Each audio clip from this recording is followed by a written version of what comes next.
pa ekerieke fazuru ezuka ezazumaka na ona bụ ezue ka relude ne atotue ngega mmụọ anyị ga-ebido na genwa Tampla na Sydney nebue Queen Calista when ajogi kedu ife bụ ọlụ ndị Nigerian Institute of Town Planners kedu ife unu na alụkalịsị okay biko iwe wakwanuno fweno muka nsolo Igbo nsolo Oyibo you can mix no problem. Thank you. Urban and regional town planning centers more in during the school, university, you call it urban and regional planning, okay, or town planning, or depends on how the university, say theirs. Okay, it is a process of designing and managing the physical, social, and economic development of cities, towns, and regions, which includes both land use planning, infrastructure development, community development, environmental protection. Hammer on this: environmental protection and economic development. Urban and regional planning, or planning institute as it may sound, is not only about land and planning. It includes both the environmental security and everything that has to do with it. So like security, you talk about the security of the state now. When, as a planner, if you are doing good when it comes to planning, if it is recognized the way it is, you have the master plan of the city, of the state. And with the master plan, if you're using maybe a copter in pursuing the security aspect of it, you know where and where, because it is being there laid in the master plan. Okay. Now, when houses, people go in, but you don't see them that much coming out. You from the waste they produce in that house, you will be able to know how many people, because if just us that are here are living in a particular house, from there you will now know which can this number of people produce this much of a waste. So with proper planning, okay, you don't have to have incinerators in your homes or everywhere. We have a pick-up vans coming to pick trashes from the houses. That's environmental protection going into it very well. Thank you. All right, town planner one for Ben. Ijiwe nyere Sydney nebwe aka. Town planning anwa aine ku no bonde Nigerian Institute of Town Planners Anambra State chapter. Kedifunu megagolo na Anambra State ndị mmadụ gasị yes no ndia melife die tu anwa aga ejide nwu n'aka because ịma na Igbo sị na ife agba n'aka na-ejiri enyo wele enyo ya. Because it's a comprehensive course, like Queen said, because it's a comprehensive course, it's a very all-encompassing. That now so anyị nwa bụ the town planning, the town planners. I want to keep me with the near. So anyị nwa we are the implementers of this issue. I want a daisy. I want a government na-ekwesị inyela anyị aka na ya. Government pụta o mee ife dịka pointed out master plan. When the whole environment is laid out, I want the town planning na amagolo ebe ife dị ebe asị na ife nke agada ebe asị na ife nke agada. We now begin to monitor the development there and make sure na ndị mmadụ na-alụ ife etu esi wee kwesị na ọ ga-ada. Ọ bụla ebe asị na aga mmadụ ga-ebi by land use planning, I see na ebe anụ ka mmadụ bi. By obule ebe a ga-alụ industry, asị na industry na ebe anụ ka a ga-alụ ya, we monitor it and make sure, enforce it and make sure na ebe a ka alụ industry. Obule ebe asị na a ga-alụ playground, asị na monitor asị na ebe a ka alụ. Nkịta anụ ụfọdụ oge ifu na onye ọbụla na-alụzi ife etu gorianụ because na onwere onye nwere anọ na-alụ ife gorianụ because enwere ebe asị na nke a ga-adị na ebe kwesịrị na nke a ga-adị. Ịpụtazịa na ifu estates are there everywhere. Even our farmlands have been eroded. Farmland dying, and I didn't erode here. And where's the buying with farmland? Even you know, the owner canal, and I put the block on the concrete near. Dr. Olasi J.O.J. Abiamna Ebeno. Deko kuluketa no maka asina ebe a ka ife agadi asina ebe anụnwa ka ife agadi ọlụnu ọgụnyekwulu ụmụ estates a na-alụ na designs ekwesị ịlụ na ya maka na ọnwa ebe ọ ga-abụ ịpụta ifu na ụdị na onye alụ ka onye alụ mana ọ bụrụ ofu onye nwe ya the type of zinc ka onye akụ ka onye anụnwa kụ ihe niile oso n'ọlụnu ka ọ nwelụ ndị ọ bụ ọlụ fiche onye abụọla anyị ndị Anambra ọlụ town planning bụ idozi obodo and ka esi edozi obodo dị n'ụdị na ụdị enwere ihe ọkpọrọ mbụ Udala okwu about land uses enwere residential land use ebe mmadụ na-ebi nwee commercial land use ebe a na-azụ ahịa nwee industrial nwee institution ebe a na-agụ akwụkwọ ihe a bụ etu ndị town planning si ahazisi obodo enwekwa nke a na-akpọ mixed use commercial and residential dịka esi wee kwu na estate and the chairman nsi wee kwu nwafọ ekele ọrụ eke the first professional na-aba na ebe a na ihe dịka obodo bụ a land surveyor o meela anyị surveying onyezie ndị town planning na ọ bụla ebe e nwere master plan ọ bụrụ na ebe ahụ bụ for residential enye ndị town planning a design or residential estate dịka isi wee jụ a design cha residential estate a ekwuye ụdị ụlọ ya dị na kwuo na ọ bụ 2 story bụ maximum road ya dị na minimum of 10 meters kwụsie ihe niile ga-adị na estate ya nwee ihe a na-akpọ planning scheme ga na-aga dị development ewerezie ije go a na ebe ahụ bụrụ developer ije nye na architect o seere gị architect na-ese nye injinia o mere gị structure ndị town plan eme site analysis dị na iwe wejee to fiscal planning for approval eme approval before you set the uno to start building it ị ga-akpọta an architect ị ga-akpọta a builder a town planner and an engineer you may set out isi etichazi out rụwazie ruo ihe a na-akpọ DPC level ihuo nye gị certificate na ọdịkwa mma ịgbagotekwa ruo ihe a na-akpọ lintel level ruo dekin ihukwa amakọ nene eme na ọdịmma wee gbagote mgbe ihe a na-akpọ ruzie na roofing iruficha ya enye gị certificate of completion na ọdịkwa mma ọ mgbe ahụ ọ bụrụ na onye chọzi ka ọ value unu before then estate surveyor can value the building na-erocha a quantity surveyor ga-enye gị material quantity values ejuru na. In other words, I went 7 core professionals in the built environment. Name them. They are town planning, architecture, quantity surveying, land surveying, engineering, builder, and estate management. These are the 7 core professionals in the built environment. So, is that Jaga estate borai I na hazie. And we master plan it to see here boy at this. Abiam nebi no town planner Kano Chinwe. Ihe ni na Igbo Dr. Olasije Oje Gopota Seloketa. Or the effective na Anambra State I no kita.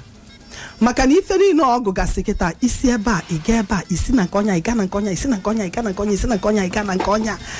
With ihe ni no ogo kita or the effective na Anambra State. Yeah, ekenekwa muno. Dika o me introduce as town planner Kano Chinwe. In Anambra State, in as much as okay, na later for you go former. In Anambra State, we're actually doing our best. And all the professionals are working together to making sure that if any go former, because when you come to development of the city, it's not a one-man show.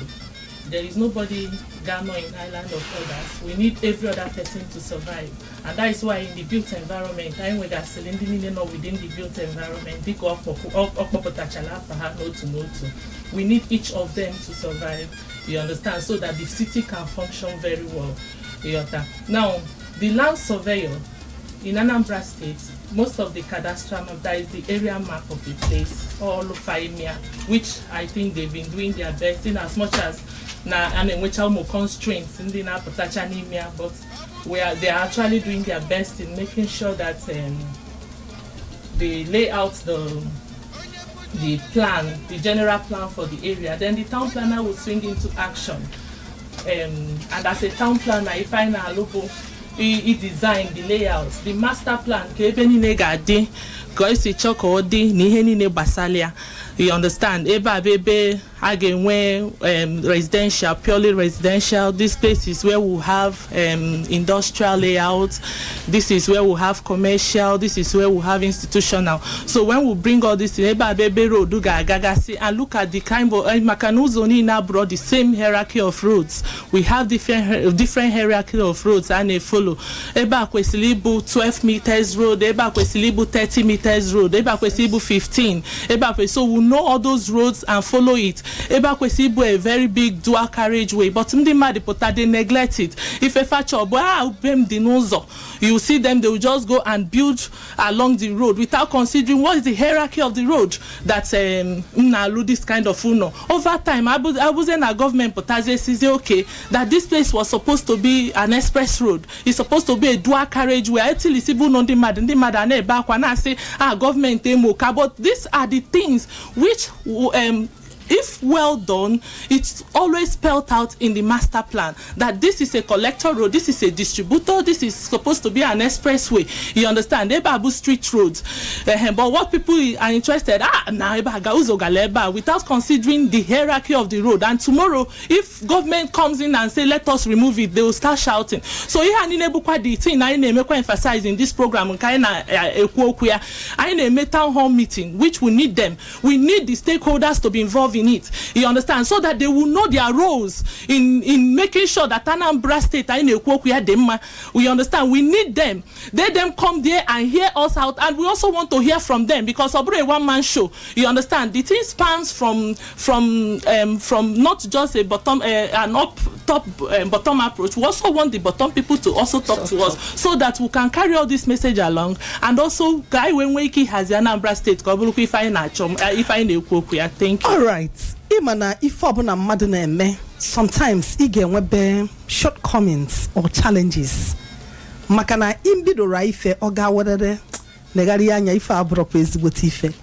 Onwe shortcomings challenges sunu na enwe n'olu anonwa unu na alo na Anambra State. Okay, thank you very much, ma. Anambra State, I know we got so many hiccups, challenges. Normal, all of you bido ni me I challenges.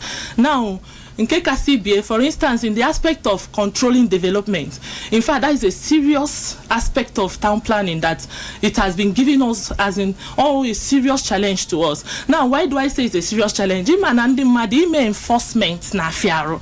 On a briefing with you negotiate, you talk, you sensitize, but people will still do what is in their mind. So that aspect of enforcement na bokali one of the key issue. And if it's in Uzoga enye mmadụ ana if onye ga-apụta malụ ma wepụta extra feet from Munia adia ya ebe ofu n'ụzọ galo ịpụtazie echi niile fu ebe wepụtara ụzọ anwa si am oga neni beginning align ocha their buildings along why ji wepụta okpolu gi that he knows so and so person threatening you in the job, which is an issue. You understand? And look at the implications of your actions. They actually which is those kind of challenges. Some of them are saying okay, all these things are they feel once you come to do the right thing that you are out there to make money, but everything is not all about money. Some of those things we want it to get better. Let them not see town planners but we have all those bad and their building, they see it as an avenue. No, we want them to submit their plans. We want to see what they have in mind, what they are building about, because that will now help us to now say, okay, this your building in a issue of unanada. Full flood for the gen at flood plain, Jeruin Nofa, Aputazi in a flood, Biaze Blue Nofa, Aputana, say, hey, Governor Bachizila and Kete, Monazeme, whereas you were the one that built in flood bank, as in river bank area, a flood plain. You understand? Don't me finding a be final Akwukwo, and I Yolofa, Habia. How Biana this stakeholders meeting? Let us sensitize them. Let us teach them and also hear their own challenges as well. When is this stakeholders meeting taking place? This town hall meeting? Okay. On a bit on Tuesday, this stakeholders meeting. The town that town hall meeting. Then on Wednesday, boom, bossy I assist on your bonam. Yes. On the 24th of June. Yeah, Tuesday. Kenebo Gadime. Na Hilton Leisure Hotel. Dinebe. Noka. Which side of Oka? Makanoke Erika. Na Regina Chelly. Okay. Get time. That stakeholders 10 o'clock. By 10 o'clock on Ibido. By 10 o'clock. Yes. Okay. Then, Etsono Bundi Nigerian Institute of Town Planners, Anambra State Chapter. Ununa government, ununa alokokwa onu, kununoro unu government noro onwe ha. Anyị na gọọmenti na-alụkọ ọrụ ọnụ ọfụma.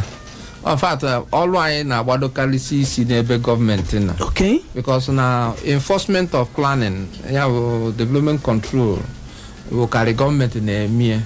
And town planners are the helm of the affairs of development control. And many of them are non-government employed. So I know so NHL offices of planning authorities every local government in Anambra State.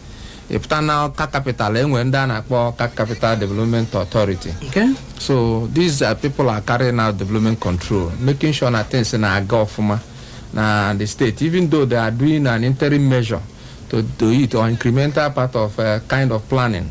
Because na Anambra State na a viable or a good master plan. We are just doing on interim measure. Every time planner now state na I'll go on interim basis. And then the time the master plan will come. Because I even building regulation. I am building regulation in planning. I will zoning ordinance. I will different kinds of planning regulations I use. So we try to employ that into our profession, making sure that things na government. But oga kama na government etu asi yenye kesela nyaka ime ka inwe master plan. Okay. From the master plan, they develop a kind of action plan so that everybody enforcement, good enforcement machinery framework. Mani makwa no kwadra no na afọ welu ACC. Una agakwugo government jụọ ha ese ihe ị na-ekwu kita me abu na enyere unu. Planning will domicile with government. Okay. So if individual name is domicile with government. Government is supposed to do it, and then when they do it, the people that employed town planners employed in their ministries will now carry it out. All government, but if the government have to fan agbakarịrị ọdụkọ edu bruchi ụzọ na-agba ọsọ ọpụtụtụ machapụ si ife ọ na-achọ ife ọ ga-eme ka obodo ka ndị mmadụ mmadụ na ọlụlụ ife ndị mmadụ na-value carry road, na-value hospital, na-value ụmụ ife niile, but the plan on how where distance will be placed, government put on neglect there because such plan ada afi anya ndị mmadụ ada afụkarị anya. So on father carry it and on the capital intensive for na boss or the but on a come na plan if a plan because when that's not a plan to a plan anything you are plan to fail. So come na plan the and the said no matter to plan if you fail to fail. Yes. Obuna come na plan if a plan if so that plan and gaze only obuna even the citizens are more of the value of planning. Fa value of plan makwo no e dai wu anu an ilu ife ba se na Akuko anything is an illegal development, and no a town planner will keep permit anything to be built where is not supposed to be built because the plan is with him. What the individuals or many people we find out now because of that now people are more the value of planning. Ke kamuwa gesi we malo na eba ngolana nchole ilu commercial house people gebi abro for such a building. How do I know as a person? Master plan. How do I get the master plan? Where government need to develop it. And where there in Anambra State. All right. Kedundi action at this town hall meeting. Every person a player in the field, that is in the environment. Everybody who is a player in the field. business people. They are the people developing these structures. And well, individuals and citizens and residents and government agencies. In fact, every ministry of this government we are invited. Commissioners of all this. Town planner Dr. Olasi, oku dige n'onu, pugodo oku anwa dige n'onu. Dalo. Emana ihe gbasara professional na town planning. Abụrụ ihe gbasara idozi obodo abụ usoro na-ede. O nwere method anyị na-akpọ bottom top approach. Okay. That's the most fundamental method in town planning. And ọ na-eme involve citizen participation. Ka ndị obodo bịa kwuo ihe ha chọrọ. And ebe a na-ekpọta ndị obodo ha kwuo ihe ha chọrọ ya na plan obodo. Plan ahụ imecha ọ na-aga n'ihu. I will feel ndị Nigeria sort of town plan nationwide when na-eme ihe a na-akpọ mandatory continuous professional development program 2025 like mụa bụ town planner Dr. Olaji I graduated in Nenu campus na 1987 ọ bụzi contemporary issues dị mgbe aha dị kịta anyị wee na-eme every year anyị meet here as town planners. Mari ife na-emeni. Like when they did my project in 1987, I use there's no computer. I use a punch card. Kita with the satellite image, we drone, we everything. So on your pataraji pokona town planners from southeast, south, other places, Kabia Anambra, can meet here, starting with stakeholders meeting. Shema ne kune. Stakeholders to start with the PG. Igwe. Na abịa na Anambra. Ịma na ndị Anambra nwere structure eji enwete ndị obodo. PG, Igwe, Women Wing, President, Youth Wing, President, ndị ụka, market leaders, both men and women. Then, ndị a na-akpọzi ndị na-azụ ahịa, all the market leaders. Na Anambra State.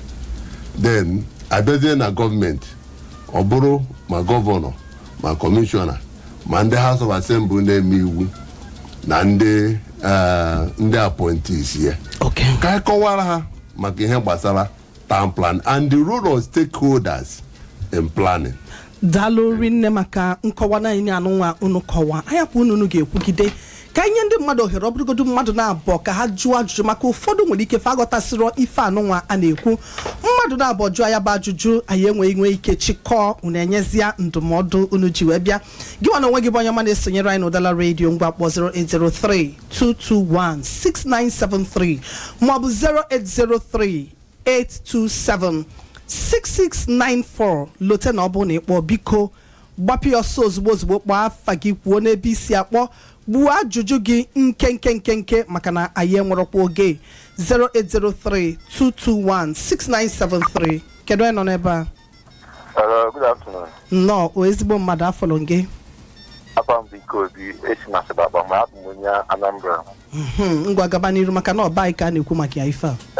Let me start with my community. I don't want to mention name. Okay. My own side, I nwere ya for large plan. On abu the first plan school the new year, I went school in my community, 2 schools. Then I'm out Asia. Can't you what that's now? And I'm made that approval of that community plan. Now to my community that new year almost. I got that for now.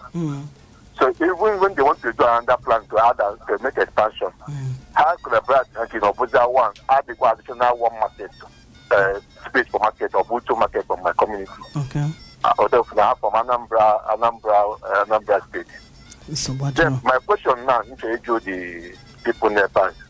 These land grabbers or that are called the developers now. Can you not just nearly bush in terms of estate? Dalorin. Land grabbers who call themselves developers. Yeah, I've been here, Jolo. Land grabbers. bụ the terminology a na-eyuzu akpọ ndị na-ebe afro develop wa mana any state ndị a na-azụ mana radio mana TV adịghị registered with Ministry of Land nke Commissioner and Director of Planning dị in charge ọ dị illegal. Many states na-afụ adịghị registered with Ministry of Lands. And ihe town planners ji enye aduso na ihe a ji ekwu na-ekwu na stakeholders meeting like obodo unu jere kpọ maybe a developer ma ọ bụ ya bịa bụrụ ya na estate o ya enye town planner ka ọ plan is only town planner nwere right ikwu maka land uses. Unu fụrụ mgbe m na-ekwu kọwasị ya rolu for the 7 professionals. Rolu anyị bụ isi na residential ya dị ebe a school ya dị ebe a anyị mechazie enyekwazie other profession dịka nsiwo. So onye na-achọ ịkọwara ụnụ bụ na that estate ị na-akọwa ndị land grabbers adịghị register with the Ministry of Land dị illegal.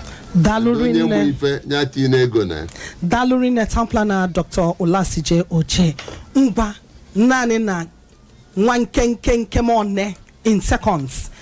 Town planner one for Ben nyekene ndị Anambra State ndụmọdụ. Ndụmọdụ na-enye ndị Anambra State bụ na anyị nwetakwanụ ezigbote gọvanọ kịta na-achọ ka Anambra dị mma. Ọchị ime Anambra ka ọ bụrụ Dubai, Taiwan. And anyị mma achọ ka anyị kwụnye dị n'azụ.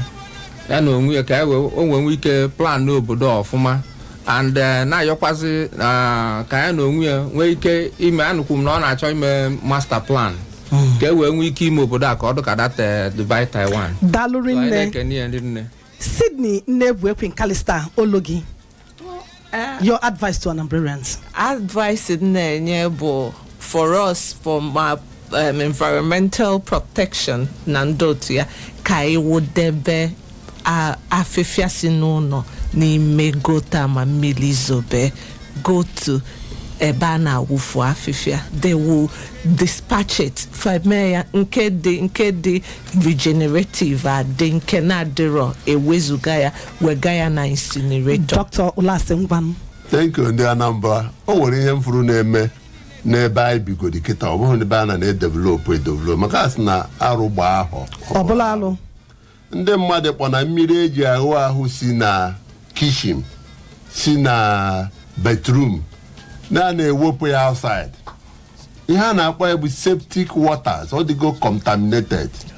Many layouts now ndị mmadụ bi ebi ha na-ewepụsi mmiri ha ji ahụ mmiri si na kitchen ọ na-apụta n'iro na-esi isi sọsọ mmiri suppose isi na bekepụta bụ run off water mmiri zoro ezo.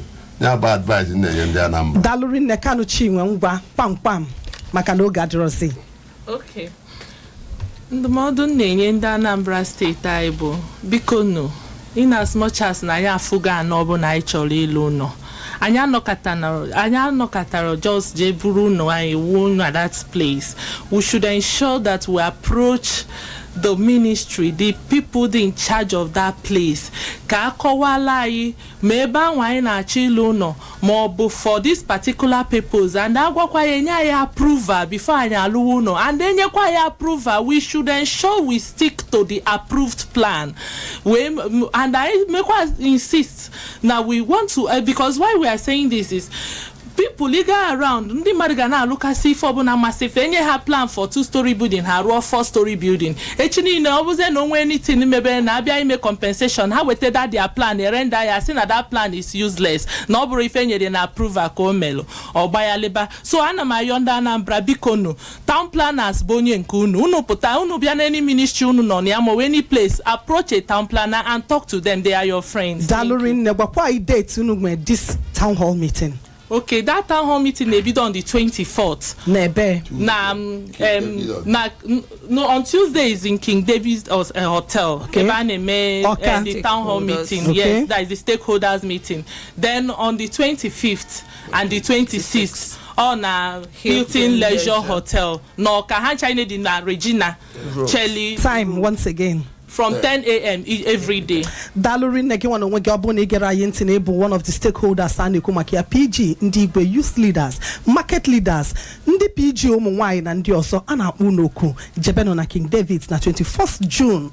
na Regina Cheli Road by 10 a.m.